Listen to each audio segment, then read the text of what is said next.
तो hello everyone, कैसे हैं आप लोग। आई होप आप सब बहुत ही शानदार, बहुत ही बढ़िया होंगे। आज हम स्टार्ट कर रहे हैं सरफेस केमिस्ट्री का पहला ये चैप्टर जिसके अंदर हम टॉपिक पढ़ेंगे एडजॉर्प्शन को।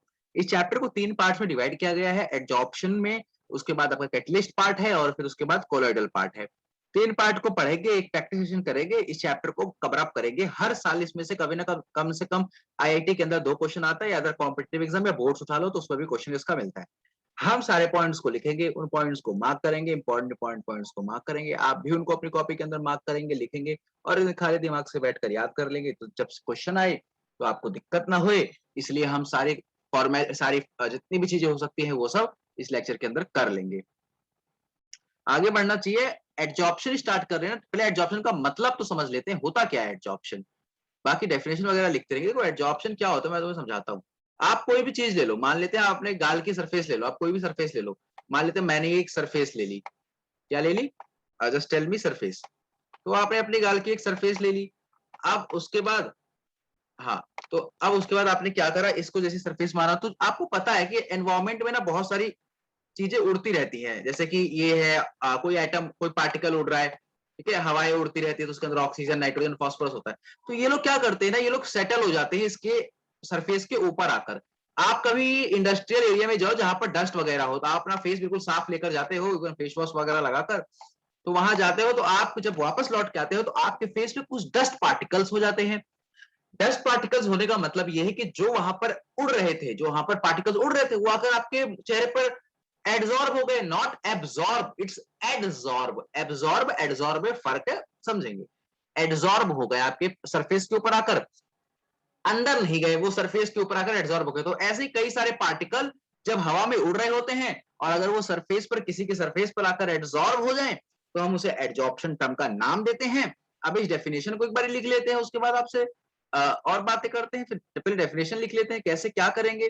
ठीक है, तो देखो एडजॉर्प्शन का मतलब क्या होता है। Defined at the surface binding of a substance. कैसे डिफाइन कर रहे हैं हम एडजॉर्प्शन को? इट इज, आप मेरे साथ लिखेंगे ताकि आपको आसानी मिलेगी। ठीक है, लिखिए।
तो क्या डेफिनेशन लिखी हम लोगों ने, मैं इसलिए प्री रिटन लिख के लेके नहीं आया हूं क्योंकि फायदा नहीं होता उससे। आप लिखोगे हाँ हाँ तो ज्यादा याद हो जाएगी। It is defined as the surface binding. देखो आप राइटिंग का मजा, तो राइटिंग खराब है, बट मैं आपको डिक्टेट भी कर रहा हूँ। It is defined as, it is कैसे है, इट इज डिफाइंड, है ना, it is defined as a surface binding of a substance by the van der Waals force. ये फोर्स है, ठीक है। मैं इसको एक बार चेंज कर देता हूँ, यहाँ पे एक सेकेंड। हाँ, ये यहाँ पर वंडरवॉल की एक फोर्स है, या फिर तो वंडरवॉल फोर्स अटैच होंगे, या फिर तो वो लोग केमिकल बॉन्ड से अटैच होंगे। ठीक है, क्या ये बात समझ में आ रही है? अगर कोई पार्टिकल, कोई दो सरफेस, मतलब कोई ऊपर उड़ रहा था, हवा में बहुत सारे गैसेस मॉलिक्यूल थे, ठीक है, आपने ले जाकर अपना बर्तन घर के निकालकर वहां रख दिया। जो भी पार्टिकल बर्तन पर आकर जुड़े, जो भी पार्टिकल थे और जो भी आपका बर्तन का सरफेस था, उससे जो बाइंडिंग हुई, आइदर उनके बीच में वॉन्डरवॉल बाइंडिंग होगी, आइदर उनके बीच में केमिकल बॉन्ड्स होंगे। ठीक है, इन्हीं दोनों बॉन्डिंग की हम बात कर रहे हैं। It is defined as the surface binding. Adsorption की बेसिक डेफिनेशन तो यही कहती है। ठीक है, अब हम एक और इसके अंदर कुछ चीजें और ऐड करते हैं। पहला पॉइंट आप याद रखेंगे इस चीज को। दूसरा पॉइंट हम ऐड और कहते हैं, क्या ऐड करते हैं कि अगर सरफेस बाइंडिंग के अंदर, अगर सरफेस बाइंडिंग जो हो रही है वो वंडरवॉल फोर्स से हो। मान लेते हैं कि if surface binding, if a substance bind on the surface by van der Waals force, ठीक है, तो हम लिख रहे हैं इफ अ सब्सटेंस, अगर कोई सब्सटेंस, अगर कोई भी पार्टिकल है, इफ अ सब्सटेंस,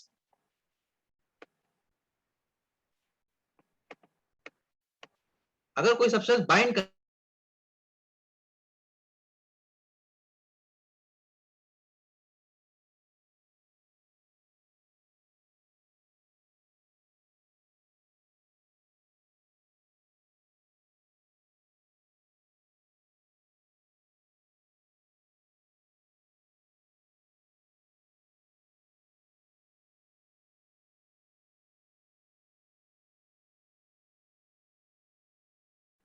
अगर कोई भी सब्सटेंस बाइंड कर रहा है वॉन्डरवॉल फोर्स से, ठीक है, तो कोई, तो हम उसको क्या कहते हैं, अगर वॉन्डरवॉल बॉन्ड हो रही है, मतलब कि जो सब्सटेंस ऊपर हो रहे थे और जो बर्तन का सरफेस आपने रखा था, इनके बीच में अगर वॉन्डरवॉल बॉन्डिंग हो रही है, वॉन्डरवॉल के बॉन्ड से अटैच हो रहे हैं, तो ऐसे को हम कहते हैं फिजिजॉर्प्शन, ठीक है। फिजिजॉर्प्शन का मतलब होता है फिजिकल एडजॉर्प्शन, फिजी, ठीक है, फिजिजॉर्प्शन दो वर्ड से मिला है, मतलब का मतलब है इसका फिजिकल एडजॉर्प्शन, ठीक है, फिजिकली एडजॉर्प्शन हो रही है, वंडरवॉल बॉन्ड फिजिकल एडजॉर्प्शन हो रही है। अगर इन्हीं सिमिलर केसेस में हम एक बात कर ले कि अगर कोई पार्टिकल केमिकल बॉन्ड से हो रहा है, अगर हम यहां लिख दो सिंपल सा, देखो इसी को ना हम एक और नाम से देख, साइंटिस्ट का नाम देते हैं जिसे हम कहते हैं फ्लूइडिक एडजॉर्प्शन। इसी फिजिजॉर्प्शन को हम नाम देते हैं, क्या नाम देते हैं सर? सर इसको नाम देते हैं फ्लूइडिक, ठीक है। इसको आप याद रखेंगे, आगे हम इनके बीच में और डिस्कशन करेंगे, आज ही डिस्कशन करेंगे और तभी आपको जाने देंगे, ठीक है। फिजिकल फ्लूइडिक एडजॉर्प्शन इसका नाम होता है, ठीक है। बहुत अच्छी सर, बहुत अच्छी बात बता दी आपने। दूसरी बात हम आपको जो करना चाहते हैं, तीसरा पॉइंट जो लिखना चाहते हैं, तीसरा पॉइंट लिखा जाता है कि अभी तो बॉन्डिंग जो दोनों अटैच हुए हैं वो वंडरवॉल बॉन्ड से हुए हैं, लेकिन अगर मान लेते हैं केमिकल बॉन्ड्स आ जाए तो अगर केमिकल बॉन्ड्स आ जाए, डेफिनेशन सेम लिखेंगे, वंडरवॉल फोर्स की जगह बस केमिकल बॉन्ड लिखेंगे, ठीक है। अगर केमिकल बॉन्ड आ जाए तो हम इसको कहते हैं केमिकल बॉन्डिंग, ठीक है, या फिर हम इसे कहते हैं केमीज ऑप्शन। क्या ये बात समझ में आ रही है? इसे हम क्या कहते हैं? केमीज ऑप्शन कहते हैं। अच्छा सर, जैसे उसका नाम था फ्रिडलिक एडजॉर्प्शन, वैसे सर इसका नाम क्या होगा? इसका नाम भी तो किसी साइंटिस्ट ने दिया होगा। हाँ बिल्कुल दिया है, लैंगम्यूर, लैंगम्यूर एडजॉर्प्शन। हमने लैंगम्यूर एडजॉर्प्शन अभी पढ़ना है, कुछ देर में हम इसको भी स्टार्ट कर देंगे, लेकिन अभी सिर्फ नाम के लिए आप याद रखेंगे लैंगम्यूर एडजॉर्प्शन, ठीक है जी। इतनी बात आपको क्या समझ में आ रही है कि adsorption is a surface phenomena, is a surface binding phenomena, जिसकी वजह से सरफेस पर कोई आकर बाइंड हो रहा है, आइदर बाय वंडरवॉल फोर्स और अदर बाय केमिकल बॉन्ड। अगर वंडरवॉल फोर्स से हो रहा है तो उसे फिजिक्स ऑप्शन कहते हैं या फिजिकल एडजॉर्प्शन कहते हैं। अगर केमिज ऑप्शन से हो रहा है तो उसको केमिज ऑप्शन कहते हैं। अगर केमिकल बॉन्ड से हो तो केमिज ऑप्शन कहते हैं, लेगमोर एडजॉर्प्शन कहते हैं, या फिर तो क्या कहते हैं? केमिकल एडजॉर्प्शन कहते हैं, ठीक है। जैसे उसको फिजिकल एडजॉर्प्शन कहते हैं, यहाँ केमिकल एडजॉर्प्शन कहते हैं, क्योंकि केमिकल बॉन्ड्स लग रहे हैं, सिंपल सी बात है ना, केमिकल केमिकल बॉन्ड्स लग रहे हैं, ठीक है। क्या बात समझ में आ रही है? Chemical bonding. आगे बढ़ते हैं, इसमें और चीजें समझने की कोशिश करते हैं। जैसे आप एक बात देखो, यहाँ पे लिखे तो केमिकल जॉब, केमिकल एडजॉर्प्शन, ठीक है, जैसे उसके लिखा था हमने फिजिकल एडजॉर्प्शन, फिर उसके बाद आगे बात करता हूँ आपसे, ठीक है। आगे बढ़ रहे हैं हम लोग, और हम लोग अब बात कर रहे हैं कि हमने डेफिनेशन तो समझ ली कि डेफिनेशन ये होती है, अब इसके बारे में और भी हमें चर्चा करनी है कि यार ये एडजॉर्प्शन के अंदर कुछ टर्म्स होती हैं, हमें उसके अंदर चर्चा करनी होगी आपसे। देखो बड़ा बेसिक सी बात है यार, एडजॉर्प्शन जब आप कर रहे हो ना, ठीक है, एडजॉर्प्शन जब आप कर रहे हो तो ये मान लेते हैं ये कोई सब्सटेंस था, ठीक है, इसके ऊपर ये जो पार्टिकल्स, इसका कलर चेंज कर लेते हैं, काम करते हैं, ठीक है। मान लेते हैं इसके ऊपर कोई आकर एडजॉर्ब हो गया। सर वो कौन एडजॉर्ब हुआ है? हमारे पास एक कोई सरफेस था, हमने मान लिया ये कोई सरफेस है, ठीक है, और अब इसके ऊपर आकर कोई एडजॉर्ब हो रहा है, मान लेते हैं, ठीक है, आइए इसके ऊपर ना ये लोग आकर एडजॉर्ब हो रहे हैं, ऊपर से उड़कर आए और ये देखो एडजॉर्ब हो गए, यहाँ पर आकर सरफेस के ऊपर एडजॉर्प्शन हो रही है, अंदर नहीं जाएंगे ये लोग। तो ऐसे कर करके काफी ज्यादा एडजॉर्ब हो गए, ठीक है, हमें बना लेते हैं पहले। तो आप मेरे साथ नोट्स बताते जाएंगे, जैसे जैसे मैं कहता जाता हूँ वैसे वैसा करते जाएंगे, तो चैप्टर आपका मास्टर में आ जाएगा। हल्के मिलने की जरूरत नहीं, चाहे आईआईटी के लिए हो या चाहे बोर्ड्स के लिए हो या चाहे किसी कॉम्पिटेटिव एग्जाम के लिए, हमें फर्क नहीं पड़ता है, हमें पूरा पड़ता है, ठीक है। तो ये लोग इसके ऊपर आकर एडजॉर्ब हो गए। अब हम लोग क्या कहते हैं ना, देखो बड़ी बेसिक सी बात मैं आपको बता रहा हूँ, बहुत अच्छी बात, प्यारी सी बात बता रहा हूँ कि इसको, जो ये पार्टिकल्स ऊपर उड़ रहे थे, जो ये पार्टिकल्स सॉरी कलर चेंज कर लेते हैं, उसी कलर में रखेंगे ना कंफ्यूजन हो जाएगी फालतू की। सर वहां तो एड्सॉर्ब कोई और हुए हैं, उड़ तो कोई और रहे थे, सर आप गलत पढ़ा रहे हो, है ना। तो इस तरीके से यहाँ पर कोई उड़ रहा था, यही वाले आकर यहाँ पे अटैच हुए हैं और कोई नहीं आया, यहाँ पर यही वाले आकर सरफेस के ऊपर अटैच हो गए हैं, कोई नई चीज नहीं आई हुई है। क्या ये बात समझ में आ रही है? ठीक है। तो इन्हीं को ना हम लोग क्या बोलते हैं, इन्हीं को ना हम लोग एड्सॉर्बेट बोलते हैं। तो द सब्सटेंस जो जाएगा सरफेस के ऊपर एड्सॉर्ब होने, उसे हम क्या बोलते हैं? एड्सॉर्बेट। ठीक है, आप ये बात याद रखेंगे। जैसे मान लेते हैं आपका गाल है, तो गाल के ऊपर जो पार्टिकल, जो चारकोल चारकोल जो कोल वगैरह आया, जो अगर एड्सॉर्ब हुआ, जो मिट्टी वगैरह, धूल वगैरह, पॉल्यूशन वगैरह आया, एड्सॉर्ब हुआ, उसको एड्सॉर्बेट कहते हैं। और जिसके ऊपर हुआ, मान लेते हैं कि जिसके ऊपर हुआ, जैसे किसके ऊपर हुआ है, इस पर्टिकुलर चीज के ऊपर हुआ है ना, तो इस पर्टिकुलर चीज को हम एड्सॉर्बेंट बोलते हैं। जिसके ऊपर हुआ उसे एड्सॉर्बेंट बोलते हैं, जिसका हुआ उसको एड्सॉर्बेट बोलते हैं।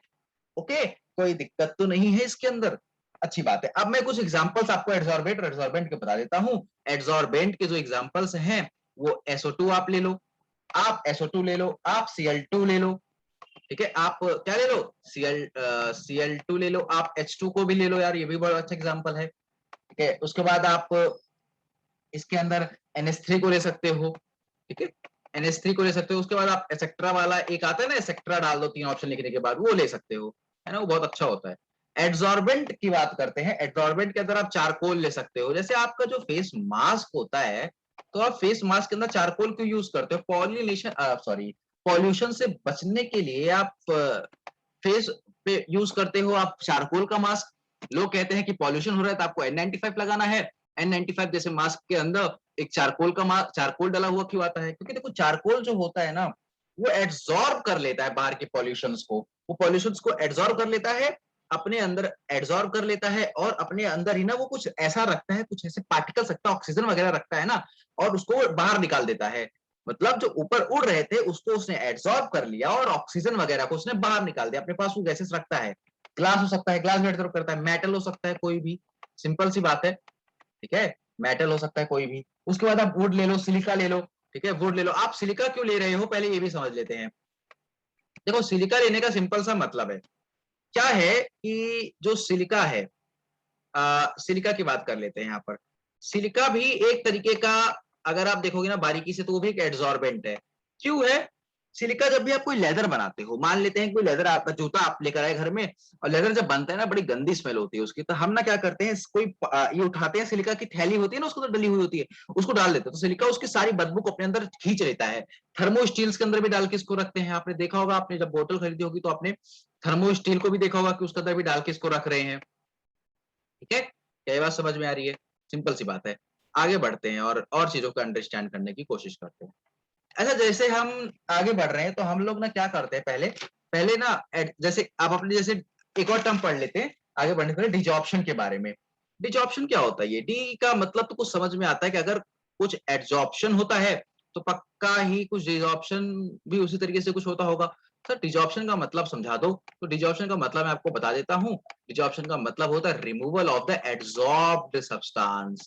मतलब removal of the adsorbed substance from over the surface of a over the surface of the adsorbent। मतलब अगर मैं इसको केमिकली केमिस्ट्री की लैंग्वेज में लिखूं, देसी भाषा को छोड़ दो, केमिस्ट्री लैंग्वेज में लिखूं, तो इसको लिखते हैं removal of adsorbate. Removal of adsorbate, ठीक है, आप एड्सॉर्बेट की रिमूवल कर रहे हो। कहां से रिमूवल कर रहे हो? तो फ्रॉम एड्सॉर्बेंट से रिमूवल कर रहे हो, है ना। एड्सॉर्बेंट क्या है सर? सर एड्सॉर्बेंट वो है जिसके ऊपर पार्टिकल जाकर बाइंड करता है। ठीक है सर, एग्जांपल बता दो। तो एड्सॉर्बेंट के एग्जांपल मैंने आपको बता दिए हैं, ग्लास है, सिलिका है, चारकोल है। सर एड्सॉर्बेंट के एग्जांपल बता दो, SO2 है, H2 है, Cl2 है, NH3 है, एसेट्रा भी है उसके साथ साथ में। ठीक है, तो removal of adsorbent from adsorbent, ठीक है, फ्रॉम, यहाँ लिख दो from over the surface of adsorbent, ये भी लिख सकते हो, from over the surface of adsorbent, क्योंकि सरफेस से निकालना ना, हमें अंदर से तो निकालना नहीं है, सरफेस ऑफ एड्सॉर्बेंट।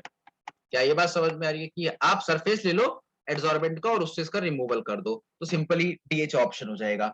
अब मैं कुछ चीजें आपको बताना चाहता हूं, जैसे कि बड़ी बारीकी से इसको ऑब्जर्व करना। सबसे पहली बात मैं आपको जो बोलना चाहता हूं वो है पॉजिटिव एडजॉर्प्शन। सर ये पॉजिटिव एडजॉर्प्शन क्या होता है? ठीक है, कुछ तो बहुत अच्छा बता दिया। पॉजिटिव का मतलब ही समझ में आ रहा है कि कुछ अच्छा होगा, नेगेटिव तो नहीं होगा। ठीक है, पॉजिटिव एडजॉर्प्शन की बात करते हैं अब जरा हम लोग। तो देखो बच्चों, पॉजिटिव एडजॉर्प्शन का मतलब क्या होता है ना, जैसे मान लेते हैं हमने कोई एक पार्टिकल ले लिया, ये कोई एडजॉर्बेंट है, कोई सब्सटेंस ले लिया, इसके ऊपर हमें एडजॉर्बेंट, बाहर से कुछ लोग उड़ रहे थे, ये बड़े उड़ने वाले लोग हैं, उड़ रहे थे कि पंख उड़ गए हैं, ठीक है। अब ये लोग आकर इसके ऊपर एडजॉर्ब होना स्टार्ट हुए, एडजॉर्ब हो गए, कुछ कुछ ना अंदर भी चले गए, ठीक है, कुछ कुछ ना अंदर भी चले गए, है ना। आप जरा गिनो बाहर कितने हैं, टोटल 5, बाहर वाले टोटल 5 है, अंदर वाले कितने हैं, 3 हैं। तो ऐसी कंडीशन जिसके अंदर एड्सॉर्ब्ड मतलब बाहर के जो एड्सॉर्ब्ड हैं वो ज्यादा हो अंदर के एब्सॉर्ब्ड से, तो उसका मतलब क्या होता है, पॉजिटिव एड्सॉर्प्शन होता है। मैं इसको बेसिकली आपको एक सिंपल सी भाषा में एक बार और समझा देता हूं, एक बार और समझेंगे ध्यान से, ठीक है। इसको रब कर लेते हैं पूरा। हमने क्या करा कि हमने एक पर्टिकुलर मेटल लिया और उसके अंदर, सबसे पहले एब्जॉर्प्शन का मतलब समझ लो, एब्जॉर्प्शन एब्जॉर्प्शन में फर्क क्या होता है, उसके बाद ही समझ में आ जाएगा अपने आप, मेरे को समझाने की जरूरत नहीं पड़ेगी। देखो बच्चे, क्या होता है ना कि एब्जॉर्प्शन और एब्जॉर्प्शन का मतलब क्या होता है, पहले आप एब्जॉर्प्शन समझ लो, एब्जॉर्प्शन और एडजॉर्प्शन। एब्जॉर्प्शन का मतलब होता है कि कोई भी पार्टिकल है तो इसके सरफेस पर तो रहेगा या नहीं रहेगा हमें नहीं पता, लेकिन बल्क में रहता है उसका, ठीक है, सरफेस के बल्क में पाया जाता है। मतलब कुछ ऊपर उड़ रहा था, वो इस तरीके से आया कि बल्क के अंदर चला गया, अंदर की तरफ चला गया, तो उसको हम कहते हैं एब्जॉर्ब्ड। लेकिन अगर हम एड्सॉर्ब्ड कह दे, तो अभी हमने इतनी बड़ी चर्चा पीछे करी है, डेफिनेशन पढ़ी है एड्सॉर्ब्ड की, उसमें हमने पढ़ा कि सरफेस के ऊपर होना चाहिए, अंदर नहीं जाना चाहिए। अगर कोई बल्क के अंदर जा रहा है तो एब्जॉर्प्शन, लेकिन अगर कोई सरफेस के ऊपर रह रहा है तो भाई एडजॉर्प्शन। सिंपल बात है, क्या ये बात आपको क्लियर हो रही है कि नहीं हो रही है? ठीक है। अब आप देखो जरा, एक बात बारीकी से ऑब्जर्व करना मेरी, कि मैंने आपको एडजॉर्प्शन और एब्जॉर्प्शन के बारे में तो बता दिया सर, सर बहुत अच्छी बात कह दी। अच्छा, अब क्या करने वाला हूं, अब सिंपल सी बात है कि जो एडजॉर्प्शन है, अगर एडजॉर्प्शन, एडजॉर्प्शन का मतलब क्या, बाहर पे रहने वाले लोग, एडजॉर्प्शन मतलब क्या, बाहर रहने वाले लोग, अगर ये एडजॉर्प्शन ज्यादा हो रही है एब्जॉर्प्शन के, मतलब कि जो सब्सटेंस पहले हमने खाली रखा था, खाली मेटल रख दिया था, तो कुछ ऊपर उड़ रहे थे, मतलब ऊपर कुछ बहुत ज्यादा गैसेस वगैरह उड़ रही थी, हम लोग गए मार्केट में से एक बर्तन लेकर आए, एक मेटल लेकर आए, हमने कहा भाई इसको रख देते हैं एयर में। एयर में तो पहले ही उड़ रहे थे, अब जब एयर के अंदर वो लोग आकर आना स्टार्ट हुए, तो कुछ तो अंदर चले गए उस मेटल के, और कुछ लोग ऊपर ही रह गए। तो जो ऊपर रह गए उनको एड्सॉर्प्शन बोल रहे हैं, जो अंदर चले गए वो एब्जॉर्प्शन बोल रहे हैं। जो ऊपर रह गए, अगर उनकी क्वांटिटी ज्यादा है तो हम उसे बोल रहे हैं पॉजिटिव एडजॉर्प्शन। और सिमिलरली अगर नेगेटिव एडजॉर्प्शन की बात करोगे बालक, तो हाँ, इसे लिखने ज्यादा अच्छा रहेगा। नेगेटिव एडजॉर्प्शन की जब बात करोगे ना, तो इसका सिंपल मतलब है, इसका ठीक उल्टा हो जाता है। क्या होता है मैं आपको बताता हूं। देखो, जब भी आपने बाहर से बर्तन लेकर आए, रखा, तो कुछ पार्टिकल्स अंदर की तरफ जो गए थे, उनको अंदर जाना बहुत पसंद था, छुपना बहुत पसंद था, सारे के सारे अंदर भाग गए, ज्यादातर अंदर भाग गए, ज्यादातर बाहर रह गए। भाई हम बाहर फेस करेंगे, बाहर लड़ाई चल रही है बहुत तगड़ी, हम उसको फेस करेंगे, कर सकते हैं, युद्ध चल रहा है, हमें देश को बचाना है, तो बाहर रह गए। लेकिन जो नहीं रह पाए, जिनको कहा कि, जो जिन्होंने कहा कि हम देश को नहीं बचा सकते हैं, हम खुद ही बच जाए, बहुत बड़ी बात है, मतलब देश को बचाएंगे जब खुद बच जाएंगे, है ना। तो एडजॉर्ब्ड मतलब हम यहां लिख रहा हूं एडजॉर्प्शन जो है, यानी एडजॉर्ब्ड भी बोल सकते हैं। एडजॉर्प्शन जो है अगर वो कम हो जाए एब्जॉर्प्शन से, तो बच्चों जरा मुझे बताओगे बालक नादान, कि इसके अंदर हो जाएगा, क्या हो जाएगा? ये एक बड़ी डेफिनेशन में लिख दी कि ये हो जाएगा नेगेटिव एडजॉर्प्शन। क्या ये बात समझ में आ रही है? मतलब मैंने आपको डिजॉर्प्शन का मतलब समझाया, डिजॉर्प्शन का मतलब होता है removal of adsorb adsorbate from adsorbent surface. फिर मैंने आपको पॉजिटिव एडजॉर्प्शन का मतलब समझाया, मैंने कहा एडजॉर्प्शन की वैल्यू एब्जॉर्प्शन से ज्यादा। फिर मैंने आपको नेगेटिव एडजॉर्प्शन का मतलब समझाया, मैंने कहा एडजॉर्प्शन की वैल्यू एब्जॉर्प्शन से ज्यादा। क्या ये सारी बातें समझ में आ रही है? आगे बढ़ते हैं। आगे बढ़ते हुए समझते थर्मोडायनेमिक। अच्छा, एक ऑप्शन सर मोटा में देना, उसके बाद थर्मोडायनेमिक्स की बात करते हैं हम लोग, ठीक है।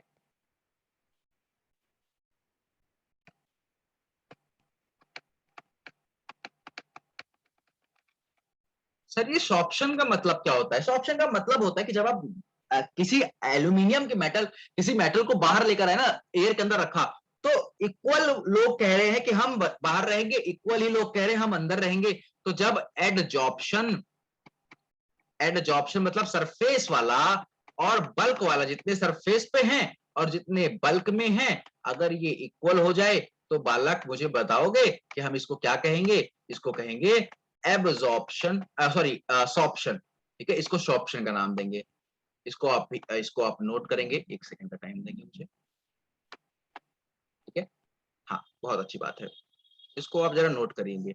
ये क्या कह रहा है? कह रहा है कि जब भी एडजॉर्प्शन किया तो एब्जॉर्प्शन के एकदम एब्जॉर्प्शन के इक्वल निकला, तो सर हमने नाम दे दिया, जैसे कि ये कोई क्लस्टर है, बाहर भी उतने हैं, अंदर भी उतने हैं, दो-दो है ना? तो बाहर भी उतने हैं, अंदर भी उतने हैं, सिंपल सी बात है यार, इतनी समझने वाली बात क्या है? Adsorption is equal to the absorption, तो that type of thing we are saying that कि वो भाई सॉर्प्शन है। आगे बढ़ते हैं बालक, आगे बढ़ते हुए ना हम लोग क्या समझते हैं एक बारी, थर्मोडायनेमिक्स बहुत इंपॉर्टेंट है, बहुत हाईली इंपॉर्टेंट है। अगर मैं कहूँ ना तो कहीं से क्वेश्चन आता है, तो यहाँ से भी आता है बहुत ज्यादा क्वेश्चन, बहुत ज्यादा प्रीवियसली आप देखोगे तो पूछे गए हैं। हम लोग हेडिंग डाल लें यार, थर्मोडायनेमिक्स। ठीक है, हम लोग पढ़ रहे हैं थर्मोडायनेमिक्स। किसकी थर्मोडायनेमिक्स पढ़ेंगे? एडजॉर्प्शन की, कि हो क्या रहा है बेसिकली एडजॉर्प्शन में। कि थर्मोडायनेमिक्स का मतलब क्या, डरना मत थर्मोडायनेमिक्स से। थर्मोडायनेमिक्स मतलब क्या कि delta G, delta entropy, heat, temperature, sir हमने तो 11th पढ़ी ही नहीं है। इस सब का फर्क क्या पड़ रहा है वो देखते हैं। ये प्रोसेस स्पॉन्टेनियस है। ठीक है, the particle bind over the surface on their own, मतलब उनको कहा नहीं जाएगा कि आप बाइंड करो। अगर ये बताओ भाई, आप जाते हो घूमने कहीं पर इंडस्ट्रियल एरिया में, तो क्या वो जो कोक है, जो कोल है, आपका मन है क्या उससे कहते हो क्या आओ जरा एड्सॉर्ब हो जाओ? वो तो स्पॉन्टेनियस होता है, पहली बात। ठीक है, हम लोग लिख रहे हैं पहली बात कि वो स्पॉन्टेनियस होता है। आप, मैं डिक्टेट भी कर रहा हूँ राइटिंग की वजह से, तो वैसे राइटिंग समझ आ रही होगी, बट आप नोट करते जाएंगे। ठीक है, तो वो क्या होता है कि वो लोग पार्टिकल जो होते हैं एब्जॉर्ब होते हैं ऑन देयर ओन, ओन खुद से आते हैं, खुद से एब्जॉर्ब हो जाते हैं। ठीक है, तो particles is this process is spontaneous, particles bind over the surface on their own. फिर से, this process is spontaneous, particles bind over the surface on their own. तो अगर सरफेस पर खुद बाइंड हो रहे हैं, तो एक बात मुझे जरा बताओगे कि डेल्टा जी क्या हो जाएगा? जो डेल्टा जी आप बात कर रहे हो, वो डेल्टा जी क्या हो जाएगा? अगर स्पॉन्टेनियस है तो यार गिव्स फ्री एनर्जी क्या हो जाएगी? एक बार मुझे बता दो जरा। Gives free energy obviously negative हो जाएगी, जीरो नहीं होगी, नेगेटिव हो जाएगी। ठीक है, सिंपल सी बात है यार, ये सब तो 11th की चीजें हैं। दूसरी चीज, मोस्ट एब्जॉर्प्शन, देखो सारे एब्जॉर्प्शन जो होते हैं ना वो एक्सोथर्मिक होते हैं। ठीक है, क्योंकि अट्रैक्टिव, देखो एक्सोथर्मिक इसलिए होते हैं, जब वो जुड़ते हैं ना तो एनर्जी का रिलीज देते हैं, एनर्जी का रिलीज होता है। क्योंकि आपको पता भी है, बचपन से ही बात आपको पढ़ाई गई है कि जब भी दो लोगों, ये दो जो जो है ना, ये जो जुड़ते हैं फिर आपको एनर्जी देते हैं, क्योंकि जुड़ने का मन तो सबका है। ऑब्वियसली भाई, हर कोई स्टेबल होना चाहता है, तो वो बॉन्ड बनाना चाहता है। जब वो जुड़ेगा ना, जब वो जुड़ेगा तब वो आपके लिए एनर्जी रिलीज करेगा, तो एक्सोथर्मिक के देते हैं। तो most adsorption are invariably exothermic. मैं लिख रहा हूं, आप भी मेरे साथ नोट करेंगे। मोस्ट एड्सॉर्प्शन, एक बार मैं लिख लेता हूं, फिर आपको बताता हूँ कि आप मैंने क्या लिखा है।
मैंने कुछ बात लिखी यहाँ पर, आप बारीकी से इसको ऑब्जर्व करना।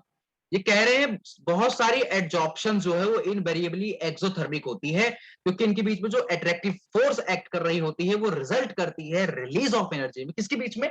एड्सॉर्बेंट और एड्सॉर्बेंट के बीच में जो एनर्जी, जो भी आपकी फोर्सेस एक्ट कर रहे हो एनर्जी निकलवाती हैं।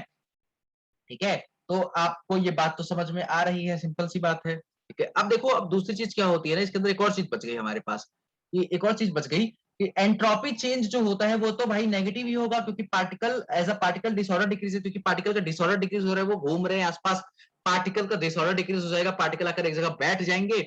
क्योंकि भाई एंट्रोपी चेंज कैसा होगा, अगर आप एंट्रोपी की बात करते हो, सर एंट्रोपी क्या होती है, हमें तो पढ़ा ही नहीं है, हमें तो पता ही नहीं है सर एंट्रोपी क्या होती है। तो डेल्टा एस होती है एंट्रोपी, आप याद रखोगे, रैंडमनेस को शो करता है। तो यहाँ जो रैंडमनेस होती है, रैंडमनेस, ठीक है, ये कम हो जाएगी रैंडमनेस, क्योंकि अब आकर बैठने लगे हैं सारे पार्टिकल्स, पहले तो उड़ रहे थे बड़े मस्ती से, अब रैंडमनेस कम हो रही है, तो डेल्टा एस की वैल्यू क्या हो जाएगी, एक बार मुझे बताओगे? डेल्टा एस की वैल्यू नेगेटिव हो जाएगी, तो ऑब्वियसली ये भी ऐसा ही हो जाएगा, सिंपल सी बात। तो डेल्टा जी की वैल्यू आपको पता है क्या होती है? डेल्टा जी में क्या होता है? डेल्टा एच होता है, delta H absorption minus T delta S होता है, ये बात आपको पता है ना। अगर आप मुझे ये बताओ, अगर ये चीज नेगेटिव रखनी है, ठीक है, अगर मुझे ये चीज भी नेगेटिव है, ये चीज भी नेगेटिव है, ये चीज भी नेगेटिव रखनी है, तो ऑब्वियस देखो, ऑब्वियसली एक बात याद रखना कि इसमें टेम्परेचर को हमें कम रखना पड़ेगा ना, क्योंकि आपने अगर टेम्परेचर को बढ़ा दिया, टेम्परेचर को ज्यादा कर दिया, तो आगे नेगेटिव का साइन बना है ना। आपने टेम्परेचर बढ़ाया तो नेगेटिव का साइन बना है, अगर नेगेटिव का साइन बना है, आपने टेम्परेचर और नेगेटिव कर दिया और ही हाईली कर दिया, तो ऑब्वियस सी बात है कि देखो बेसिकली है क्या, अगर आपने टेम्परेचर को ज्यादा कर दिया, टेम्परेचर को बहुत ज्यादा कर दिया, तो वो आपको कम रखना पड़ेगा टेम्परेचर। जैसे आप टेम्परेचर को कम रखोगे तो ये नेगेटिव है, ये नेगेटिव है, हमें ये तो हमेशा पॉजिटिव, ये तो हमेशा नेगेटिव रखना पड़ेगा ना, क्योंकि डेल्टा, एक बात ध्यान रखना, सब कुछ भूल जाओ, डेल्टा जी को हमें नेगेटिव रखना पड़ेगा, सिंपल सी बात। डेल्टा एच पहले से ही नेगेटिव है, डेल्टा एच जैसे हमने देखा कि एनर्जी रिलीज हो रही है, जब भी एनर्जी रिलीज होती है तो वो नेगेटिव होता है। ठीक है, ये नेगेटिव, ये नेगेटिव, और ये वाली वैल्यू भी नेगेटिव है, डेल्टा एस आपका। तो टी डेल्टा एस के बारे में क्या कहते हो? टी डेल्टा एस को, टी को क्या करना चाहिए? टी को भी क्या करना पड़ेगा आपको? उसको बढ़ाना नहीं है, उसको कम रखना है। एक नेगेटिव बाहर रहेगा, ठीक है, टी को बढ़ाना बढ़ाना नहीं है, उसको कम, उसको एकदम पॉजिटिव में रखना है, ऐसा रखना है पॉजिटिव में। तो ये दोनों प्लस हो जाएंगे मिलकर, जब ये दोनों मिलकर प्लस हो जाएंगे तो हमेशा नेगेटिव रहेगी, क्योंकि अगर आपने इस टी को बढ़ा दिया और अगर ये प्लस हो गया, आपने टेम्परेचर इंक्रीज कर दिया ना भाई, तो ये प्लस हो जाएगा। वही तो मैंने पहले भी कहा, अगर आपने टेम्परेचर इंक्रीज किया तो ये प्लस हो जाएगा। डेल्टा एस नेगेटिव, तो ये माइनस माइनस प्लस मिलके ये दिक्कत हो जाएगी ना हमारे लिए, तो ऑब्वियस सी बात है। तो हमें क्या करना है, हमें तो नेगेटिव रखना है डेल्टा टी को, ठीक है, इसलिए हमें टेम्परेचर कम रखना पड़ेगा। तो इससे एक बात ये समझ में आ जाती है, सिंपल सी बात है, ये समझ में आती है कि जो जो हमें टेम्परेचर होता है किसी भी एड्जॉर्प्शन के लिए, हमेशा टेम्परेचर को डाउन रखोगे तो एड्जॉर्प्शन ज्यादा अच्छे से होगी। क्यों होगी? क्योंकि अगर आपने टेम्परेचर ज्यादा कर दिया ना भाई, एक बार बताना, वंडरवॉल फोर्स वीक है, टेम्परेचर बढ़ाने से ना वो जरूर टूट जाएंगे, वंडरवॉल के फोर्सेस टूट जाएंगे। ठीक है, केमिकल बॉन्ड भी टूटेगा लेकिन कुछ टाइम बाद टूटेगा। डेल्टा टी को अगर आपने बढ़ा दे रही है, डेल्टा टी को छोटा रखना है, कम रखना है। ठीक है, डेल्टा जी को जितना आप कम रखने की कोशिश करोगे उतना ही अच्छा होगा उसके लिए। क्या ये बात समझ में आ रही है? देयरफॉर टेम्परेचर लूजेस फेवर करता है और हाई टेम्परेचर फेवर करता है डिजॉर्प्शन को। ये बात आप नोट करेंगे मेरे साथ। ठीक है, लोअर टेम्परेचर, जो लोअर टेम्परेचर होता है ना जनाब, वो क्या करता है, वो फेवर करता है, किसको फेवर करता है? वो फेवर करता है एडजॉर्प्शन को। क्या ये बात समझ में आ रही? फेवर करता है एडजॉर्प्शन को। ठीक है, और जो भी आपका हाई टेम्परेचर होता है, अगर आप हाई टेम्परेचर की बात करोगे, हाई टेम्परेचर की बात करोगे, तो आपको ना क्या हो जाएगा, ये जो करता है, फेवर करता है कि डिजॉर्प्शन को, कि भाई पार्टिकल भागने लग जाएंगे, वरना वो उनकी बॉन्डिंग टूट जाएगी। क्या ये बात समझ में आ रही है आपको? छोटी छोटी बातें हैं, बहुत अच्छी सी बातें हैं, याद रखना होता है। ठीक है, टेम्परेचर को आपको क्या रखना है? कम रखना है, बढ़ाना नहीं है। ठीक है, बात समझ में आ गई? आगे बढ़ते हैं, एक्सेप्शन पढ़ लेते हैं यार। अभी हमने एक बात कही आपसे, केमिस्ट्री है तो एक्सेप्शन भी होगी। ठीक है, केमिस्ट्री है तो एक्सेप्शन होगी, तो यार यहाँ भी एक्सेप्शन है। हमने तो इनऑर्गेनिक का नाम सुना था, वो इतनी फेमस है। पहली बात, पहला एक्सेप्शन, हमने एक बात पढ़ी थी अभी कि जो सारी रिएक्शंस होती हैं वो सारी रिएक्शंस एक्सोथर्मिक होती हैं, हीट रिलीज होती है। बट जब आप किसका एडजॉर्प्शन करवाते हो, मान लेते हैं आप एडजॉर्प्शन करवा रहे हो, एडजॉर्प्शन, ठीक है, एडजॉर्प्शन, आप एडजॉर्प्शन करा रहे हो किसका? ऑफ H2 का। ठीक है, आपने H2 को उठाया, एडजॉर्प्शन करा दिया। On the surface of a glass, जब आप ग्लास के सरफेस पर इसको कराओगे ना, on the surface of the glass, तो जब ये ऐसा देखा गया, साइंटिस्ट ने ऐसा कहा ऑन द सरफेस ऑफ, तो साइंटिस्ट ने ऐसा कहा कि भाई सिंपल सी बात है, ऑफ द ग्लास, तो ऑब्वियसली ये एंडोथर्मिक निकल गया। ये क्या हो गया? एंडोथर्मिक निकल गया, एक्सोथर्मिक नहीं निकला, ये एंडोथर्मिक हो गया। तो साइंटिस्ट ने एक बड़ी प्यारी बात कही कि ऐसा क्यों हो रहा है, चलो पता लगाते हैं, हम लोग भी पता लगाते हैं। ऐसा इसलिए हो रहा है ना, आप एक बारीकी से बात को ऑब्जर्व करो जरा।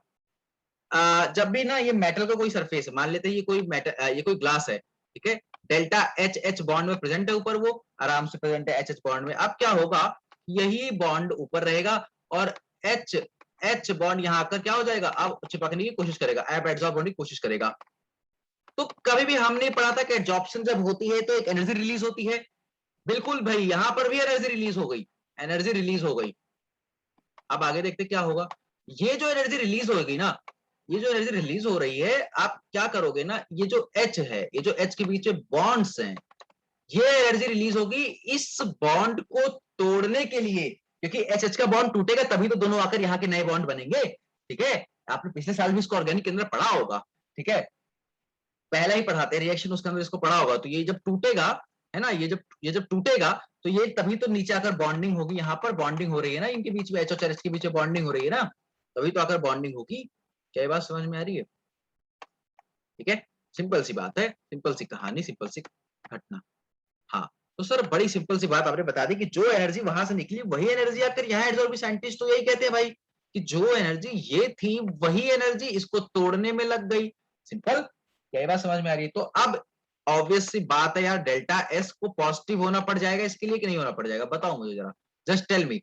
डेल्टा एस को हमने पहले नेगेटिव कहा था, अब उसको पॉजिटिव होना पड़ेगा, सिंपल सी बात है। ठीक है, दूसरी बात करते हैं, अगर हम एड्जॉर्प्शन को highly hydrated solute over water, highly hydrated, बहुत ज्यादा हाइड्रेटेड है, दूसरा, या दूसरा दूसरे पेज पे लिख लेते हैं, हमारे पास पेज की कमी नहीं है। दूसरा है कि अगर आपने MgSO4, आपके पास है MgSO4.7H2O, ठीक है, ये क्या लिख रहा हूं, 7H2O, ठीक है, आपने 7H2O को क्या करा कि what adsorption of highly hydrated, इसको एड्सॉर्ब कराने की कोशिश करी। तो इसको एड्सॉर्ब जब कराओगे ना, तो जो 7H2 है ये तो बाहर निकल जाएगा, इनके बीच की बॉन्डिंग जब ये आने लग जाएगा ना, मान लेते कोई मेटल पे कोई सरफेस पर आने लग गया ये, ठीक है, जब ये नीचे आने लग जाएगा ना, तो ये फिर से एनर्जी रिलीज होगी। तो ये जो एनर्जी रिलीज हो रही है, ये एनर्जी कहाँ यूज आएगी, फिर से बोलो, एनर्जी यूज आएगी इनके बॉन्ड को तोड़ने के लिए जो उन्होंने बना के रखा हुआ है।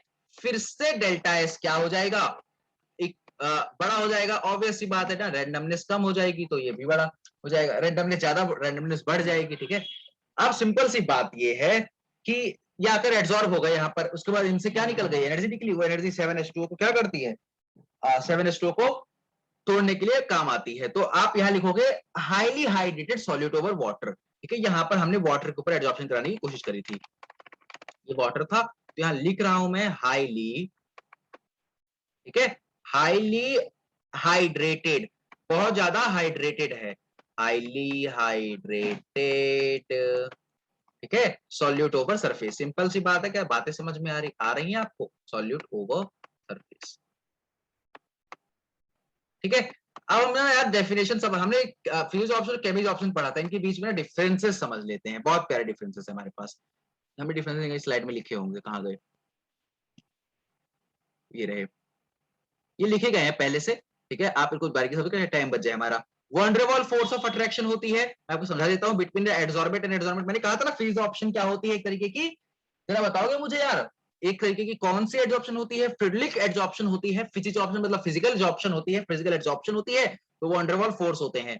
केमिज ऑप्शन में केमिकल बॉन्डिंग होती है एडसॉर्बेंट और एडसॉर्बेंट के बीच में, नॉट स्पेसिफिक इन नेचर, कोई स्पेसिफिक नहीं है नेचर के अंदर, ये हाईली स्पेसिफिक है। अरे वंडरवॉल फोर्स तो बड़ी वीक फोर्स होती है ना, वो स्पेसिफिक कैसे हो सकती है, वो तो जाकर किसी से क्या कर जाएगी, बाइंड कर जाएगी। ठीक है, ये हाईली स्पेसिफिक होती है, क्या हाँ, कोवेलेंट जहां पे केमिकल बॉन्डिंग होगी वहीं पर ये जाएंगे, क्योंकि बहुत स्पेसिफिक होते हैं। एंथैल्पी ऑफ एडजॉर्प्शन जो होता है वो 20 से 40 किलो जूल होता है, क्या लिखा है मैंने, 20 से 40 kilo joule. Enthalpy of adsorption जो होता है वो 80 से 240 किलो जूल होता है, बातें आपको याद रखनी पड़ेगी, याद रखना इस चीज को। ठीक है, आगे बढ़ते हैं। हमने कुछ बातें और लिखी हैं, इन बातों में लिखा है कि no appreciable activation energy required, मतलब यहाँ पे कोई एक्टिवेशन एनर्जी की रिक्वायरमेंट नहीं पड़ेगी। यहाँ पर हमें एक्टिवेशन एनर्जी की रिक्वायरमेंट पड़ेगी, एक्टिवेशन एनर्जी देनी पड़ेगी, बॉन्ड बनाने के लिए देनी पड़ेगी हमें, मतलब एक्टिवेशन एनर्जी हमें कुछ ना कुछ देनी पड़ेगी, एक्टिवेट करना पड़ेगा उस रिएक्शन को। मल्टीमोलिकुलर एडजॉर्प्शन टेक प्लेस। मल्टीमोलिकुलर का मतलब क्या है? ये कोई मॉलिक्यूल है, इसके ऊपर पहले ये लोग आकर एब्जॉर्ब हो गए, ठीक है, ये लोग आकर एब्जॉर्ब हो गए, अब इनके ऊपर भी आकर क्या हो जाएंगे? एब्जॉर्ब हो जाएंगे, इनके ऊपर भी कैसे ऐसे ऐसे आकर एब्जॉर्प्शन होती रहेगी, ठीक है। ऑब्वियसली सिंपल सी बात है, क्या ये बात समझ में आ रही है?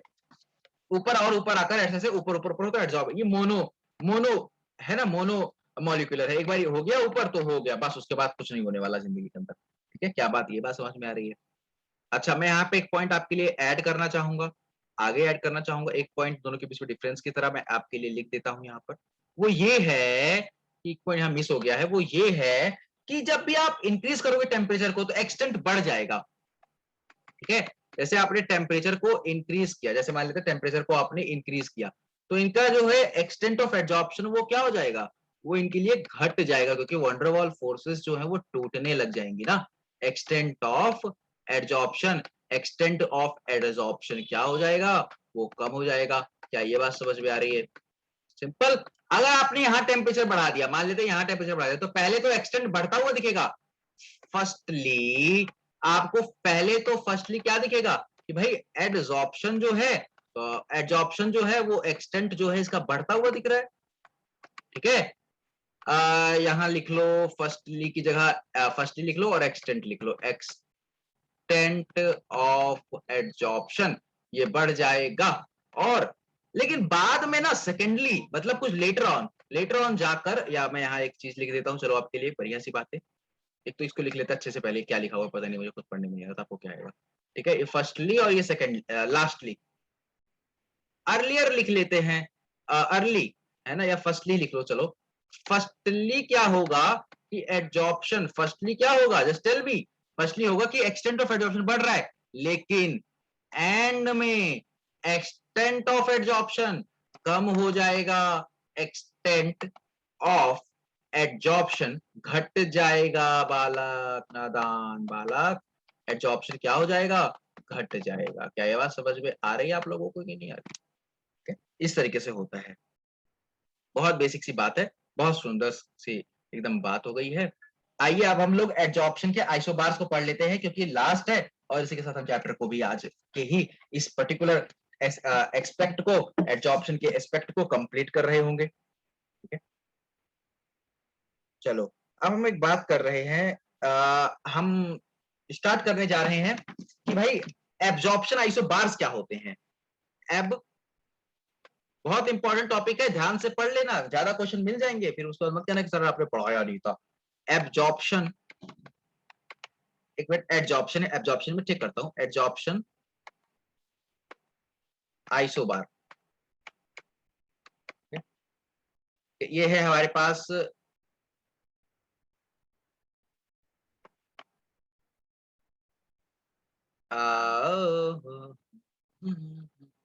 Adsorption isobar.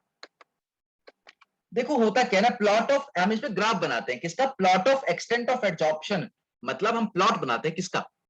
आप डेफिनेशन समझ लो, plot of extent of adsorption, adsorption का एक्सटेंट क्या है, मैं समझाऊंगा, पहले आप डेफिनेशन लिखेंगे, एक्सटेंट ऑफ एडजॉर्प्शन, ठीक है। एक्सटेंट ऑफ एडजॉर्प्शन क्या हो जाएगा, जल्दी बताओ भाई, एक्सटेंट ऑफ एडजॉर्प्शन क्या हो जाएगा?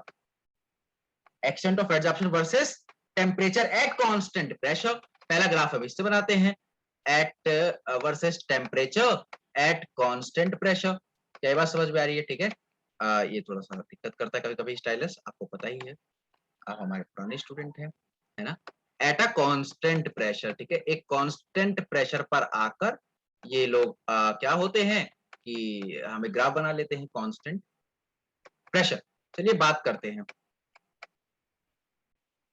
इसका पहले ग्राफ बना ले जरा, उसके बाद इसके ऊपर दो दो हमारे पास कुछ कर्व्स दिए गए थे, कुछ साइंटिस्ट आए थे प्यारे प्यारे, जैसे हमने फ्रिडलिक का नाम लिया था पहले, लैंगबर्ग का का था, हम आपको बताएंगे, तो उसको भी बात करते हैं यार।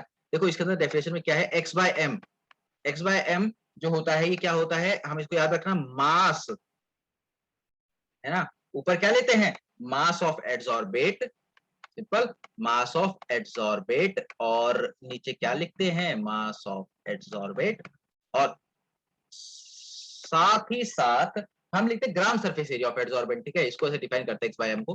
क्वेश्चन आ जाए तो आप कर लोगे, बट क्वेश्चन आता नहीं है वैसे ऐसा कुछ। ग्राम सरफेस एरिया, ठीक है, ग्राम सरफेस एरिया, ग्राम सरफेस एरिया जो है उसका ऑफ एड्सॉर्बेंट का, इतनी बात याद रखनी बस, ज्यादा कुछ याद रखने की जरूरत नहीं है, कभी कभी दे देगा तो आप कर लोगे दोनों चीजों को सॉल्व। ठीक है, क्या बात समझ में आ रही है? एक्स बाय एम का मतलब समझ में आया? बेसिकली एक्स बाय एम क्या होता है, एक्सटेंट ऑफ एड्सॉर्प्शन होता है।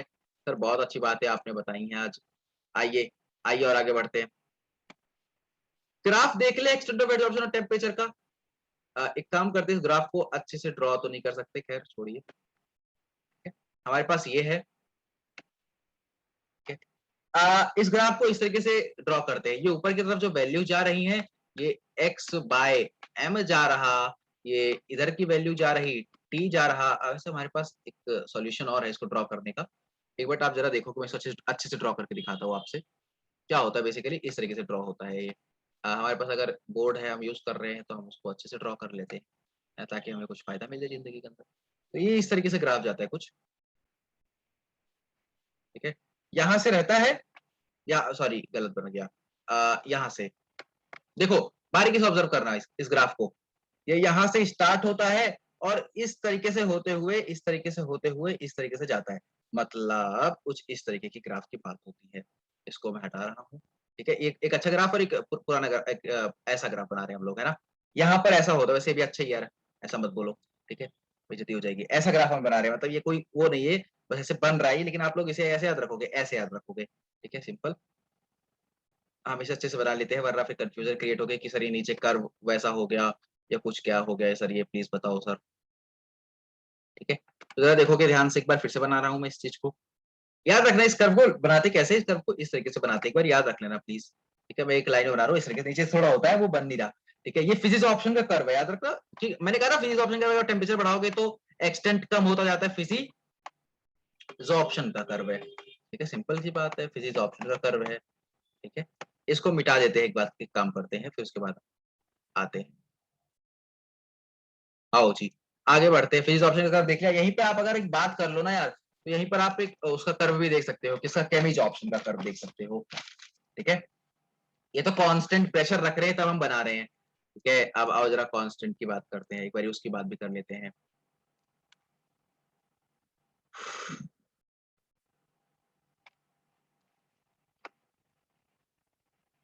ये ग्राफ है हमारा, एक्स एक्सिस वाई एक्सिस, यहाँ हमने एक्स बाय एम रखा था।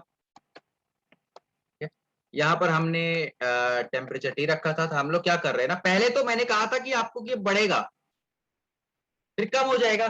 पहले तो ये बढ़ा अच्छे सारे तरीके से, फिर ये कम हो गया। ये केमिज ऑप्शन का कर्व है। पूछा जाता है भाई, याद कर लेना प्लीज, पूछा जाएगा ये केमिज ऑप्शन।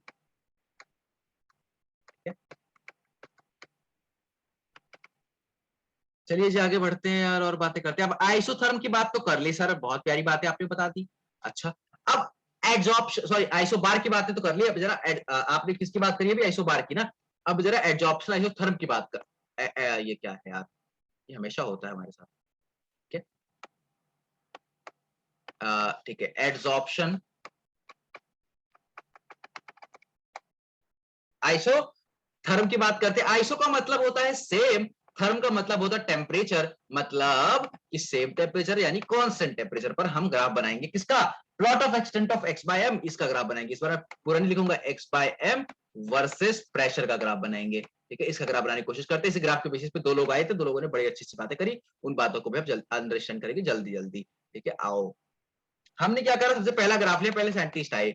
इन साइंटिस्ट का नाम बड़ा प्यारा सा है, आपको याद रखना पड़ेगा। इन साइंटिस्ट का नाम है, वो है, हमने पढ़ा था फ्रिडलिक आइसोकर, हमने बहुत पहले पढ़ा था फ्रिडलिक आइसोकर। किसको कहते थे फ्रिडलिक वाले को, केमिज ऑप्शन को, फिजिक्स ऑप्शन को, फिजिक्स ऑप्शन को कहते थे। ठीक है, तो फ्रिडलिक एडजॉर्प्शन की आइसोथर्म की बात करते हैं। फ्रिडलिक एडजॉर्प्शन आइसोथर्म, तो इन्होंने क्या करा कि एक ग्राफ ड्रॉ करा इस तरीके से।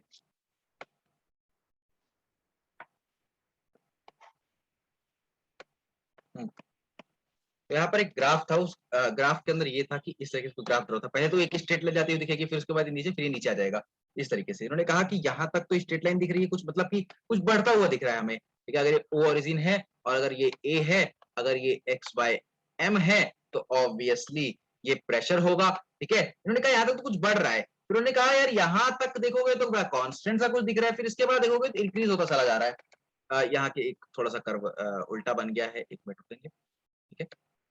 पूरा कर्व मिटा दिया यार, ये क्या है मजाक। तो मैं पूरा मिटा देता हूँ आपके लिए, फिर उसके बाद बनाता हूँ इसको जरा एक बार फिर से, ठीक है। जरा देखा ध्यान से, ओके। ये कर्व कुछ इस तरीके से बनता है। इन्होंने कहा कि पहले तो ऐसे उठ रहा था, है ना, पहले तो ऐसे उठ रहा था, फिर ऐसे गया, फिर उसके बाद क्या होने लग गया, ये यहाँ से कांस्टेंट हो गया, फिर यहाँ से ये लोग कांस्टेंट चले गए। मतलब पहले उठा, फिर अगर हम यहाँ तक देखें ना, यहाँ तक की बात करें और यहाँ तक की बात करें, तो ये कह रहे हैं कि यार ये अगर ओ है तो यार एक मिनट रुकना जरा। हाँ, मैं आपके लिए दूसरा पेन चूज कर लेता हूँ, वरना फिर दिक्कत हो जाएगी इसके लिए। देखो, ये ओ है, ये ए है, ये बी है और ये बियॉन्ड बी है, ठीक है। हम लोग सी का नाम नहीं दे रहे, बियॉन्ड बी दे रहे। अब कहां तक जाएगा वो वही जाने, उसका काम जाने, ओके।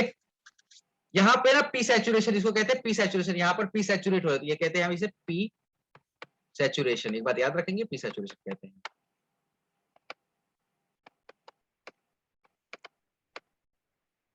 ठीक है। X by m versus P का ग्राफ हमने बनाया है, क्या ये बात समझ में आ रही है?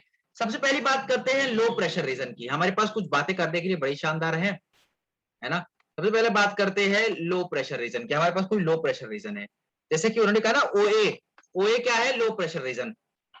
प्रेशर कम था ना उस साइड, फिर बढ़ता रहा था, बढ़ रहा था, बढ़ रहा था, तो इसको कहते हैं लो प्रेशर रीजन। हमने 3 स्टडीज करी, 3 रीजन को देखी और 3 स्टडीज के ऊपर इन्होंने रीजन देखा, तो इन्होंने कहा लो प्रेशर रीजन, ठीक है। ठीक है सर, बहुत अच्छी बात आपने कह दी। इन्होंने कहा कि x बाय एम जो है, x बाय एम वो डायरेक्टली प्रोपोर्शनल है प्रेशर, यानी P के डायरेक्टली प्रोपोर्शनल किसी P प्रेशर के है, ठीक है। इन्होंने ये बात कह दी, बात आप याद रखोगे। दूसरी बात इन्होंने क्या ली, हाई प्रेशर को ली। हाई प्रेशर को मतलब क्या, जहां पे कांस्टेंट मतलब बियॉन्ड बी, ठीक है। बियॉन्ड बी जो मैंने कहा था ना आपको, हाईएस्ट प्रेशर, हाईएस्ट प्रेशर मतलब क्या, हाईएस्ट तो नहीं, हाई प्रेशर लिया, हाई प्रेशर रीजन लिया। हाई प्रेशर रीजन के अंदर इन्होंने क्या करा, high pressure region, high pressure reason आपको दिख रहा है, ठीक है। हाई प्रेशर रीजन का मतलब होता है beyond B, beyond B,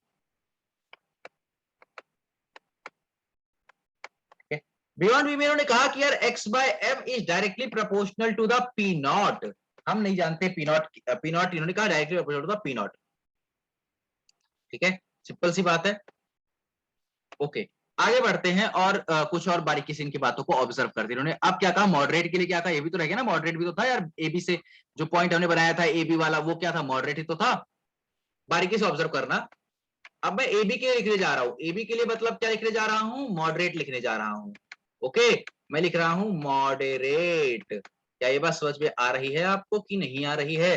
moderate, moderate के लिए इन्होंने कहा कि यार x बाय एम की वैल्यू जो है वो डायरेक्टली प्रोपोर्शनल है p की पावर 1 बाय n से, ठीक है। इन्होंने कहा n कोई भी इंटीजर हो सकता है, क्या फर्क पड़ता है, n कोई भी इंटीजर हो सकता है, हमें क्या, ठीक है। ऑब्वियस सी बात है, सिंपल सी बात कह दी। उसके बाद इन्होंने कहा कि यार इस प्रोपोर्शनलिटी कांस्टेंट को हटा देते हैं, तो हम लोग बोल देते हैं केपी, वैसे सिमिलरली वहां भी कर लेना, ठीक है। केपी 1 से लेके एन तक आप सिमिलरली उसके अंदर भी कर लेना, के डायरेक्टली जब आपने कहा ना x by m directly proportional to P nought या पी, तो आप प्रोपोर्शनल के लगा लेना वहां पर, तो केपी हो जाएगा, केपी नॉट हो जाएगा। इन्होंने कहा यार ये बहुत अच्छी बात है, तो इन्होंने कहा यार इसका कर्व बनाना बड़ा आसान नहीं होगा, हार्ड हो जाएगा। तो काम करते हैं ना, दो तरफ लॉग ले लेते हैं, दो तरफ क्या ले लेते हैं, लॉग ले लेते हैं। इन्होंने कहा यार लॉग एक्स बाय एम ले लेते हैं, ठीक है। लॉग एक्स बाय एम ले लेते हैं। उसके बाद उन्होंने कहा यार यहाँ हमें लेना पड़ेगा लॉग के, और साथ ही साथ लॉग के लेना पड़ेगा ना, साथ ही साथ हमें लॉग, ये 1 बाय एन बाहर आ जाएगा क्योंकि आपने लॉग ले लिया, अब 1 बाय एन लॉग पी हो जाएगा, ठीक है। सिंपल सी बात है ना यार, लॉग कितना तो आपको आना ही चाहिए। उसके बाद इन्होंने कहा यार ये तो कुछ बड़ी अच्छी चीज दिख रही है जिंदगी के अंदर, जिंदगी सफल हो गई मेरी तो यार। यहाँ पे मुझे दिख रहा है y is equals to M X plus C, y is equals to M X plus C का कर्व दिख रहा है। y इन्होंने कहा कि हम उस तरह के कोई कर्व बना सकते हैं, इस तरह के कोई ग्राफ बना सकते हैं। तो कहा सर ठीक है ग्राफ बना के दिखा दो। तो यहाँ इन्होंने ग्राफ बनाया, तो इन्होंने यहाँ से स्टार्ट किया, ठीक है, यहाँ से इन्होंने स्टार्ट किया, इसको ये स्लोप है। तो अगर ये कोई एक स्लोप है ना भाई, एक बात याद रखना, ये 1/n होता है, ठीक है, 1/m होता है। और इसको हमने क्या कहा था, और ये जो आपको दिख रहा है ना ऊपर किसका ग्राफ बनेगा, देखो यार y = mx + c कैसे बोल रहे हैं, y इसको बोल रहे हैं, m इसको बोल रहे हैं। और आप एक बार यहाँ देख लो, मैं आपको दिखा देता हूँ प्यार से देखना यार एकदम बढ़िया से। एक मिनट, बार बार इरेजर क्यों सिलेक्ट कर रहा हूँ, हाँ ये रहा।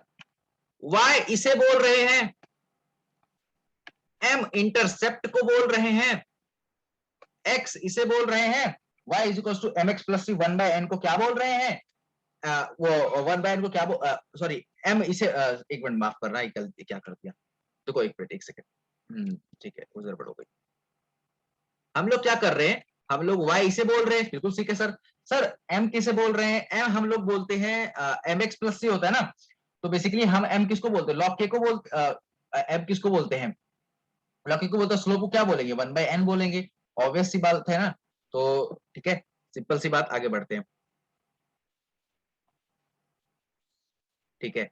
अब हमारे पास एक बात यहाँ पर डायग्राम बन गया, ग्राफ बन गया, ग्राफ में हमने कहा ये स्लोप 1/n होती है, y = mx + c होता है, ठीक है।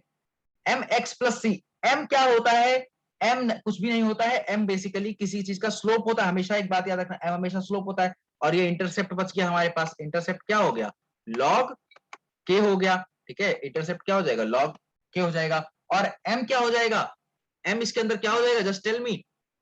देखो जैसे ये है ना, तो इसके अंदर जो m हो जाएगा, मैं इसको पहले बात इरेज कर लेता हूँ फिर बताता हूँ, जरा गड़बड़ है, एक सेकंड रुको, y = mx + c।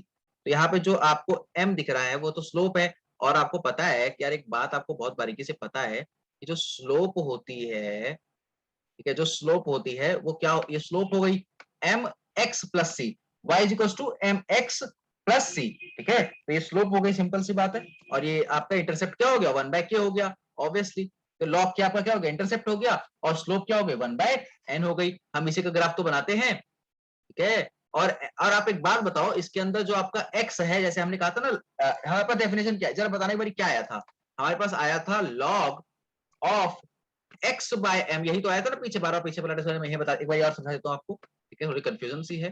log k plus 1/n log p, ठीक है। इन्होंने यही कहा था ना कि log mx + c, मतलब m के साथ x होगा, तो m के साथ x क्या हो गया, ये हो गया। तो log p रख लिया यहाँ पर, y की वैल्यू यहां रख ली, तो ये रख लिया हमने log x/m, ओके, कोई परेशानी तो नहीं है। अब m ये हो जाएगा, तो इंटरसेप्ट mx + c, ये हो जाएगा हमारा इंटरसेप्ट, सिंपल, कोई परेशानी तो नहीं, मिटा दूं, ओके मिटा देता हूं।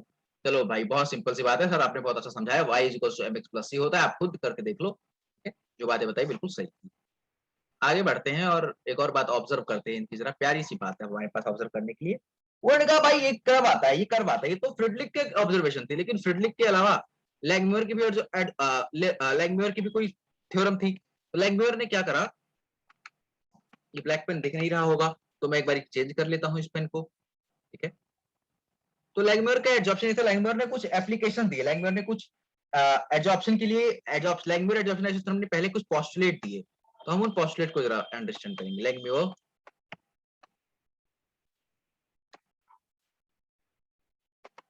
लैंगम्यूर एडजॉर्प्शन आइसोथर्म के बारे में पढ़ेंगे जरा, और इनके बारे में दी हुई इनके पोस्टुलेट को पहले समझेंगे, उसके बाद बात करेंगे कि लैंगम्यूर कौन था, कैसे था, क्या करा उसने, उसके बाद हम अंडरस्टैंड करके चैप्टर के इस पार्ट के पहले सेशन को एंड करने वाले हैं। लैंगम्यूर ने क्या करा, ये कहा, इसने एक बात कही, प्यारी बात कह दी इसने, सब एग्री हुए, कहता कि ये कहता है कि यार सर, तो पेन मुझे कलर पसंद नहीं आते बड़े जल्दी,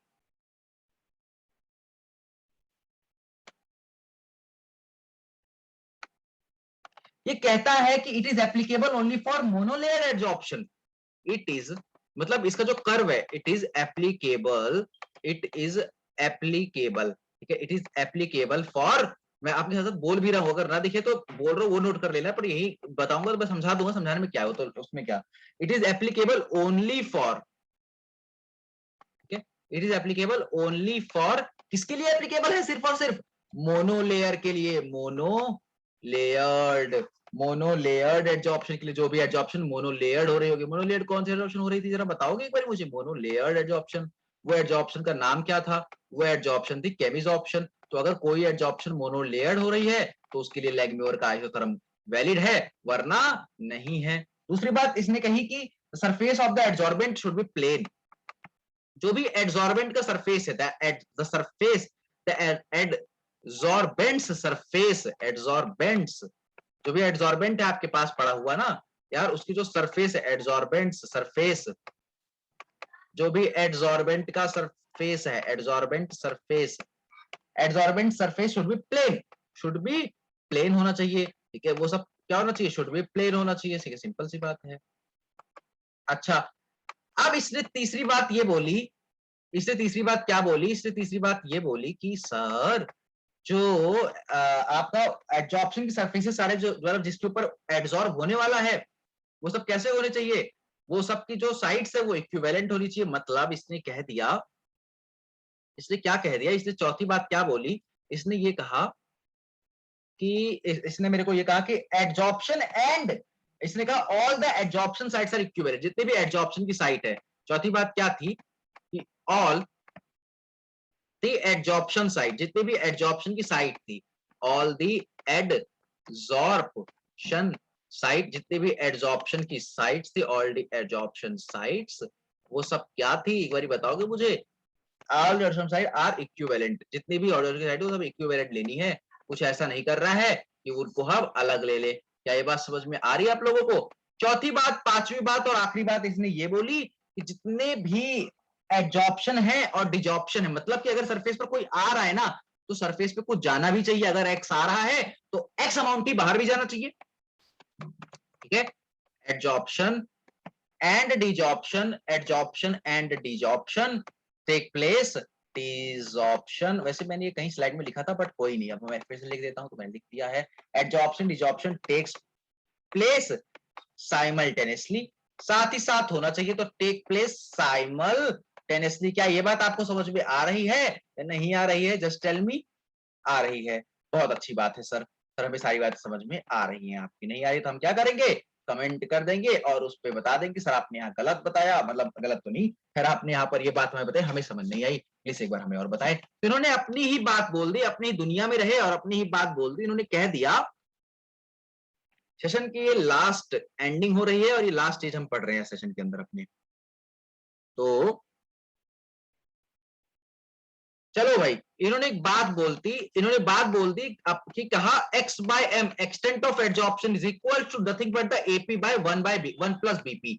इन्होंने ये बात कह दी, 1 प्लस BP, इन्होंने ये बात कही, अच्छी बात है, हम मान लेते हैं कि इसकी बात करते हैं। इन्होंने भी अपना एक कर मतलब वही ग्राफ बताया, वही ग्राफ था, ये ग्राफ था ना जो हमने ग्राफ पहले बनाया था, सिंपल सी बात है यार, वही ग्राफ होगा ना, और वो ग्राफ तो होगा नहीं। तो ये ग्राफ था और यहाँ पर आकर एक कम हो रहा है, वही वाला ग्राफ है, सिंपली x बाय m और p का ग्राफ, ठीक है, क्योंकि वही चल रहा है, टेम्परेचर कांस्टेंट है। हमने यहाँ पे O से A माना है और यहाँ से A से B माना है और ये बियॉन्ड B है, सिंपल है ना, तो परेशानी तो नहीं, ठीक है, बियॉन्ड B। अब इन्होंने क्या करा कि इन्होंने कहा पहले लो प्रेशर की बात कर लेते हैं, ये रहा लैग्मोरेटर सर्व का ग्राफ जो हमने 5 बातें लिखी थी आपके लिए, तो कोई बात नहीं। तो इन्होंने कहा पहले तो हम क्या करते हैं कि फॉर, पहला हम लेते हैं फॉर लो प्रेशर, उन्होंने कहा पहले लो प्रेशर के लेते हैं, तो हमने कहा फॉर लो प्रेशर, हमने कहा लो प्रेशर के लिए भी लेते हैं सर, बहुत अच्छी बात है। तो जब हम लो प्रेशर के लिए ले रहे हैं ना, ठीक है, लो प्रेशर रीजन के लिए जब हम लेंगे ना, लो प्रेशर रीजन, जो हमने लो प्रेशर रीजन लिया था ना, जैसे हमने एक रीजन लिया था ना लो प्रेशर का, उसमें प्रेशर लो था, क्या था, OA था, ठीक है, हमने फिर से वही बात करी है। इन्होंने कहा BP की वैल्यू तो यार बहुत छोटी हो जाएगी, क्योंकि लो प्रेशर रीजन की बात हो रही, बहुत लो है प्रेशर, वो 1 से बहुत छोटी हो जाएगी। तो यहाँ इन्होंने कह दिया कि x by m is nothing but equal to the AP, simple, बात खत्म, कहानी खत्म, पहला चीज हो गई क्लियर।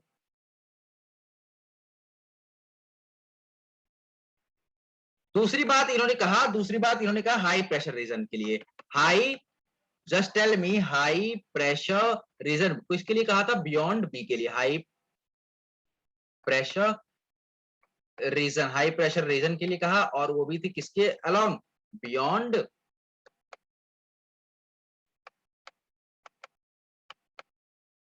बी में।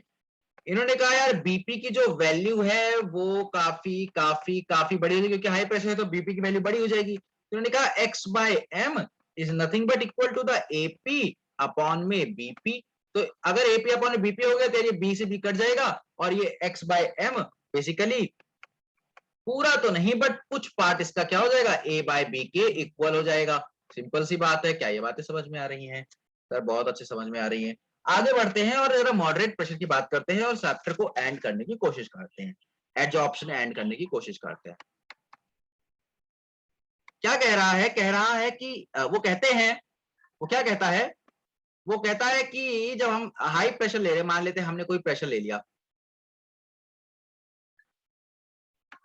ठीक है। आगे बढ़ते हैं और आगे बढ़ते हुए हम ये समझते हैं जरा, लास्ट है ये आज का, ठीक है। लास्ट की बात करते हैं तो तीसरी है हमारे पास मॉडरेट प्रेशर। हमारे पास हमने लिया है मॉडरेट, क्या लिया है? मॉडरेट प्रेशर लिया है। तो मॉडरेट प्रेशर जब हमने लिया है तो एक बात मुझे बताना, इन्होंने क्या कहा? इन्होंने कहा था कि एक्स बाय एम जो होगा, यहाँ पर एक्स बाय एम जो होगा वो ऑब्वियसली एपी अपॉन में 1 प्लस बीपी था, जो पहले कंडीशन ली थी। उसके अंदर उन्होंने तीन कंडीशन ली, तो तीसरी कंडीशन ये कहती है कि x by m is equals to 1 plus, इन्होंने इसको पलट दिया बेसिकली, सॉरी, इन्होंने क्या करा? इसको पलट दिया। इन्होंने 1 plus x by m AP by 1 plus BP को इन्होंने उसको पलट दिया। अब पलट के इनका मतलब क्या निकला जरा वो भी देख लेते हैं। पलटा इन्होंने जब इसको, तो इन्होंने कहा कि एम बाय एक्स अब जो होगा वो होगा 1 प्लस बीपी अपॉन में एपी होगा। सर बहुत अच्छी बात है। अब यार तुम्हें एक बात यहाँ पे जरा देखो, सबको अलग अलग कर लो जरा। एम बाय एक्स को अलग कर लो, ठीक है, ये नहीं है, इसी की अलग बात हम कर रहे हैं। एम बाय एक्स को अलग कर लो, तो ये क्या कर लोगे तुम? 1/a लिख सकता हूं। अरे 1/ap में 1/a और 1/p को अलग अलग करके लिख सकता हूं। 1/bp अपॉन में एपी में बीपी कट जाएगा और b/a बच जाएगा। ऑब्वियसली बहुत सिंपल सी बात है। फिर से क्या दिख रहा है? Just tell me y is equals to m x plus c। Simple है ना? अब इसका ग्राफ ड्रॉ करते हैं और आगे बढ़ते हैं, खत्म करते हैं इस सेशन को। आज के लिए इतना ही है, काफी है। गला फट जाएगा वरना हमारा, है ना, कॉन्स्टेंटली, और आपका भी दिमाग फट सकता है। दिमाग ना फटे खैर, लेकिन ये है कि ये दिमाग खराब हो सकता है जरूर आज। और ये x बाय इधर से चला गया, 1/p का इधर बना लिया। अरे आपको समझ में आया ना यार? क्या करा है हमने यहाँ पर? देखो जरा तो, y को m बाय x मान लिया, ap को 1/a को m मान लिया, 1/p को x मानेंगे और b/a को c मानेंगे। सिंपल सी बात है, ठीक है। जरा बारीकी से ऑब्जर्व करना इस चीज को तो जरा, ठीक है। तो इन्होंने कहा कि यहाँ पर कर्व फिर से यहाँ से कुछ बनेगा, ठीक है, कुछ यहाँ से ये कर्व बनना स्टार्ट होगा। ऑब्वियसली थोड़ा सा ऑरिजिन छोड़ के बनेगा, यहाँ से कर्व बनना स्टार्ट होगा। इस स्लोप को हम कह रहे हैं, ये जो स्लोप आई है आपके पास, इस स्लोप को मैं नाम दे रहा हूं 1/a पे, और जरा मैं इसको जो नाम दे रहा हूं, यहाँ पर इंटरसेप्ट आया है वो b/a पे। कुछ तरीके का ग्राफ आया, इस तरीके ग्राफ को याद रखेंगे। इसी के साथ आज का ये सेशन एंड होता है।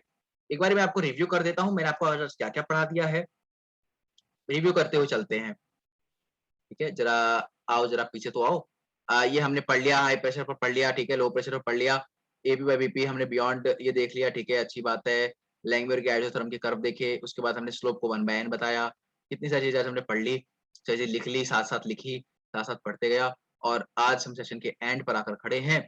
और कुछ मिसलिनियस है जिसके अंदर रह गए होंगे, जैसे कि फैक्टर क्या इफेक्ट कर रहे हैं, मैकेनिज्म मैकेनिज्म तो हमने ख्याल आपको समझाई दिया, फैक्टर क्या इफेक्ट कर रहे हैं वो एक रह गया होगा मेरे ख्याल से, उसको हम मिसलिनियस में पढ़ लेंगे, आने वाले अगले लेक्चर में जरूर कवर कर लेंगे, ठीक है। तो आज के लिए इतना ही। आपके लिए मैं आपको क्या कहना चाहता हूँ कि थैंक यू कहना चाहता हूँ। लास्ट स्लाइड पे चलते हैं, ठीक है। गो टू स्लाइड नंबर 32 ज्यादा अच्छा होगा। हाँ, हमने कितनी स्लाइड्स आज यूज कर ली है जरा वो भी देख लेते हैं एक बारी। हमने कम से कम आज यूज करी है 37। हाँ, अभी भी पीछे ही है, देखते क्या होता है। गेस करके बताओ यार कितना यूज करी है। 43 पे, हाँ ये खाली होगी, कोई नहीं, हम इस पे भी खाली नहीं करते हैं, हम लोग इससे थोड़ा ऊपर चलेंगे 42 स्लाइड पर। ये देखो, ये लास्ट स्लाइड थी हमारी आज की, 42 स्लाइड्स हमने यूज करी है आज के दिन की, ठीक है। कुछ कुछ स्लाइड छोड़ी भी होगी, तो मान लेते 35-36 के आसपास कुछ यूज करी होगी, है ना। तो अब आपको क्या कहना चाहते हैं कि एक प्यारा सा वार्म सा क्या कहना चाहते हैं? ज़रा बताओ यार क्या कहना है? लास्ट में क्या कहते हैं? ये कहते हैं? हम लोग तो यही कहते हैं लास्ट में सबको। आपको भी कहेंगे, ठीक है? Thank you for your listening. Thank you सुनने के लिए हमें, थैंक यू यहाँ तक आने के लिए, थैंक यू हमारी वीडियो लेक्चर्स को देखने के लिए। इसी के साथ आप अच्छे करते रहें, अच्छे करते रहें। Thank you so much for watching the achieve it.